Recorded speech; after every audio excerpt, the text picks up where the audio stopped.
respuesta razonada, respuestas bíblicas a un mundo posmoderno. De Pentecostés al presente, cómo el mundo ha pensado acerca de Dios. Esta es la conferencia número 5, lo sobrenatural, lo cultural y lo social. En la última sesión vimos estas 4 cosas. A menudo decayó Roma, el cristianismo creció. La sangre de los mártires fue las semillas del crecimiento de la iglesia. Número 3, Dios está íntimamente involucrado en el universo, un Dios personal y monoteísta, tal como era el de judaísmo y el cristianismo y aún el islamismo.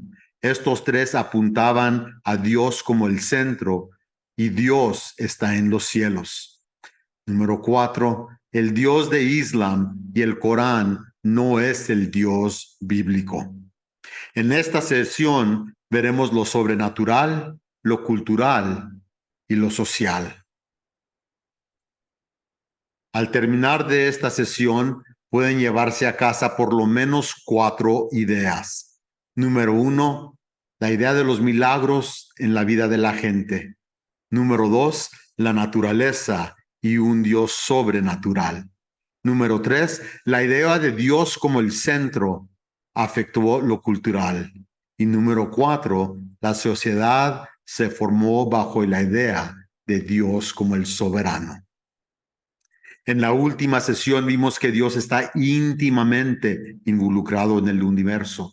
Era un Dios personal y monoteísta. Las 3 religiones monoteístas eran el judaísmo, el cristianismo y el islamismo.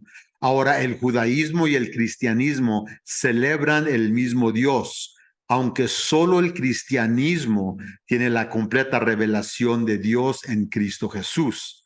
El Dios de ambos es Yahvé. El Dios del islamismo es Allah. Y el nombre de su Dios es Allah, no Yahvé, no Jehová. Lo siguiente lo tomo de un sitio de web, islamweb.net, y tienen esto que decir sobre el nombre de Allah. De hecho, ellos afirman claramente: doy testimonio de que no hay más Dios que Allah, y Muhammad es el mensajero de Allah. El nombre divino, continúan diciendo, es Allah, es el nombre propio de Allah Todopoderoso y es el nombre más famoso entre los nombres de Allah. Y ninguno de los nombres de Allah es Yahvé. En el cristianismo, la creencia religiosa dominante de esa época, la vida fue guiada por la creencia en lo sobrenatural, según Jean Edward Veith en su libro Una guía cristiana al pensamiento contemporáneo. En eso nos da él algunos puntos que veremos en torno. Primero, la naturaleza fue creada por Dios. Y luego la idea de la pecaminosidad del hombre, del imago Dei y el valor de la salvación del hombre era muy importante. Entonces el mundo nos rodea fue creado para el dominio del hombre y por lo tanto era directamente conocible y había orden divino. La verdad objetiva y la verdad absoluta eran conceptos aceptados. Terminamos con el hombre, la sociedad y la naturaleza no están operando de manera autónoma, sino que dependen de la soberanía de Dios. En este libro, el filósofo Jean Edward Veith nos recuerda que para los primeros creyentes del cristianismo también se trataba de lo milagroso. Debemos recordar que vivieron más cerca que nosotros a los milagros de la resurrección de Jesús. Si Dios era su centro, entonces interpretaban el mundo a través de ese lente. Dios había venido al espacio-tiempo y había irrumpido el orden natural, creando lo que llamamos milagros. Y ellos no dudaban los milagros que estaban representados en las escrituras. ¿De dónde vino la naturaleza? Sucedió a través de la palabra hablada de Dios.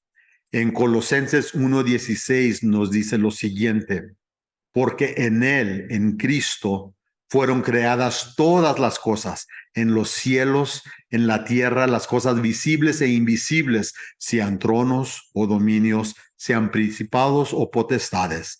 Todo ha sido creado por medio de Él y para Él. Hebreos 11:3 continúa con este mismo pensamiento.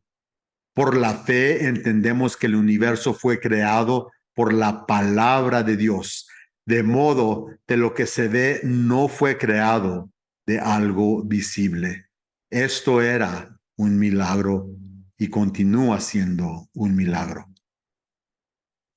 La idea de la pecaminosidad del hombre, del imago Dei y el valor de la salvación del hombre era muy importante. Reconocieron la grandeza de Dios. Era tan alto y santo que entendieron que incluso la vida que vivían era por su misericordia. Eso también fue un milagro.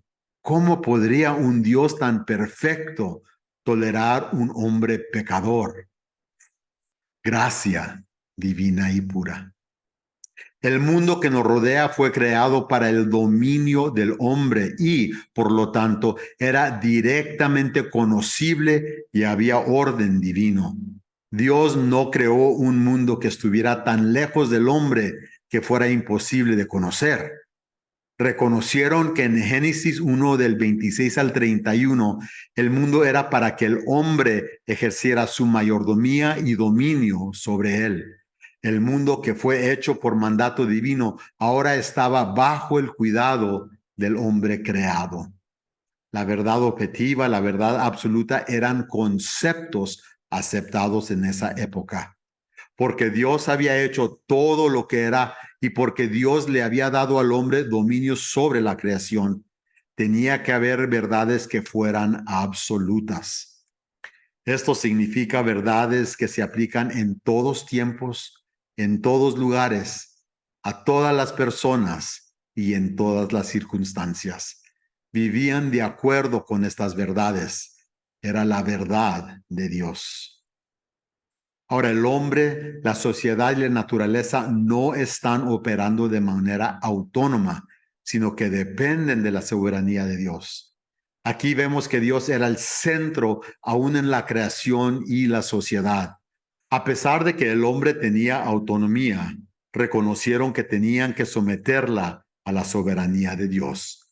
Romper con los mandamientos de Dios era pedir el juicio que cayera sobre ellos. El hombre, la sociedad y la naturaleza no estaban operando de sí mismo. Dado a que la mayoría de la población creía en un ser supremo que en última instancia tenía el control del mundo, no era difícil ver por qué las artes y la música también se centraban en él. Los roles del hombre y Dios estaban claramente definidos. En esta época del antiguo a lo medieval, vemos lo siguiente en el arte. El arte y la música se trataban de declarar a Dios y sus atributos. Y aquí, como podemos ver en esta imagen, está María y está un bebé aquí, que indudablemente era el bebé Jesús. Ahora, el arte era iconográfico, mostraba cosas divinas, principalmente temas cristianos. Las imágenes no eran representaciones exactas, sino que apuntaban a Dios. Note aquí que Jesús es un joven, no es un niño, aunque está representando un niño. Noten que María y el bebé no se están viendo el uno al otro, sino que están viendo hacia afuera. Y si uno ve lo que nos está rodeando, son otras personas que son imágenes representando diferentes personas. Ahora, también la música no tenía ritmo, fluía llevando a los cantantes a adorar y contemplar lo divino. La razón por la que usaron el arte iconográfico fue que no querían crear algo tan realista que fuera como un ídolo. En cambio, usaron imágenes que representaban lo divino y los temas divinos. La mayor parte del tiempo se mantuvieron alejados de todo lo que no fuera religioso. Al menos este fue el caso en el mundo cristianizado. Incluso la música debía apuntar a lo sagrado. Fluyó sin ritmo, lo que llevó al adorador a concentrarse solo en Dios, no en los movimientos corporales o la música elegante. Se trataba de entrar en la presencia de Dios, pero no porque lo pudieran sacar de ella, sino por lo que ellos pudieran dar a Dios.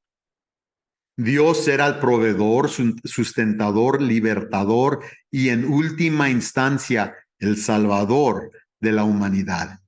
En este momento había dos corrientes principales del cristianismo en el occidente: la iglesia institucional, al saber la iglesia católica, y los cristianos fuera de la iglesia católica. Y como en muchas cosas, entró la mano del hombre pecaminoso. Los que estaban fuera de la iglesia institucional todavía sostenían que Dios era todas estas cosas a través de la obra terminada de Jesucristo. La iglesia institucional era más grande y más poderosa, por lo que la iglesia católica sumó a la tradición las palabras del Papa como autoridad absoluta y la Biblia fue secundaria. Fue a través de esos poderes que la iglesia institucional reguló el arte y la música. Se enfocaron en Dios, mientras que hubo quienes hicieron lo contrario. Fueron pocos y distantes entre sí. La idea de un Dios supremo que gobernara sobre todos y una iglesia institucional muy poderosa y rica también afectó el tipo de gobierno que se practicaba en aquellos tiempos. La iglesia estaba interesada en la educación, especialmente en los monasterios. El trabajo sacerdotal tenía a tener un alto grado de educación y preparación. Sabían el poder de esto, sabían que este poder les otorgaba mucho. Agregue a esto el control de las masas y tendrá un cuerpo político muy fuerte que cruzó fronteras nacionales. Literalmente podrían hacer o deshacer reyes y reinos debido al poder de su sistema educativo y sus finanzas. Durante esta época vemos lo siguiente: la iglesia era el elemento central en la vida del individuo y de la comunidad y aún del Estado. La alfabetización, el conocimiento de la fe fluyeron de la iglesia al individuo. La comunidad se reunía en la iglesia y todos contribuyeron a la iglesia. La iglesia institucional dio autoridad a los reyes y líderes políticos. Y como podemos ver aquí, el flujo del poder y autoridad en la sociedad medieval venía desde la iglesia. Al mero arriba del pirámide estaba la iglesia, bajo de ellos los monarcas, bajo los monarcas los señores y los nobles, bajo ellos los caballeros y vasallos, y bajo ellos los artesanos, comerciantes y agricultores, y al mero final, abajo del pirámide, los campesinos y los siervos. El feudalismo se convirtió en la forma dominante de gobierno con la iglesia en el centro. La iglesia aseguró, en una relación de beneficio mutuo entre los monarcas y la iglesia, tronos para las personas que cumplían. El poder fluyó de arriba hacia abajo. La iglesia aseguró y confiró la bendición de Dios a los monarcas. Ellos, a su vez, prometieron su lealtad a la iglesia y otorgaron la propiedad y la tierra a unas pocas familias individuales seleccionadas que ayudarían a gobernar. Estos eran los señores y los nobles. Ahora, los señores y nobles tendrían a sus órdenes personas que fueran arrendatarios de las tierras. Todo lo que tenían que hacer era cumplir con las obligaciones impuestas por los señores y nobles, como proporcionar apoyo militar a través de los caballeros, etc. Los artesanos y comerciantes y granjeros proporcionarían servicios trabajando las tierras reales y los negocios que eran propiedad de los vasallos en intercambio por trabajo y salario. A cambio, fueron protegidos por las clases altas. Los campesinos y los siervos eran los pequeños y pobres trabajadores agrícolas. Los siervos no poseían tierra y no podían abandonarlas sin el permiso de los señores. Sin embargo, en todo este sistema, la iglesia era el centro de la comunidad y de la vida de la gente. Hay 4 ideas que quisiera que se llevaran a casa. Primero, los milagros eran parte de la vida diaria para esta época. Número 2, todo lo que veían a su alrededor les apuntaban hacia un Dios sobrenatural. Por lo tanto, ellos estaban obligados a reconocer su soberanía. Número 3, aún lo cultural, el arte, la iglesia, la literatura, etcétera, apuntaban a un Dios que era el centro de sus vidas.